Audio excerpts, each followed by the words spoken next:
Let's go to some more breaking news. Police say at least 4 people have been shot at the link in Jefferson City tonight. ABC 17's Sydney Olson has been at the scene that started just before 5 o'clock tonight. Sydney police do not have a description of the shooter or shooters at this time. The Deb Lucas Jefferson City Police sent out a press release shortly before 9 p.m. tonight, and they still do not have anyone in custody or any suspect information to give out. Now, as you mentioned, at least 4 people were shot here tonight, and this looks quite a bit different than it did earlier tonight. They had almost this entire parking lot taped off, and officers were here speaking with witnesses of the shootings and trying to figure out exactly what led up to that shooting here tonight.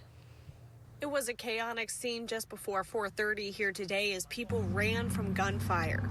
Police believe more than one person shot off rounds, but are working to find out how many shooters there were. At this point, we are still gathering information to determine the amount of shooters, the weapons that were used by the shooters, and the intent for the actual shooting itself.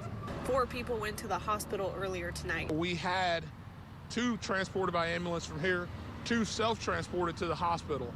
3 have now been moved to University Hospital in Columbia because their injuries were bad enough. At the scene, officers spoke with witnesses to get some clarity and marked evidence like shell casings across the parking lot. We're still interviewing people, and we believe we're on the right path of who's responsible for this. Tow trucks have taken away several vehicles that were damaged in the gunfire as evidence. The Link Center and Lincoln University were put on lockdown, and Jefferson City High School was put on a temporary lockout.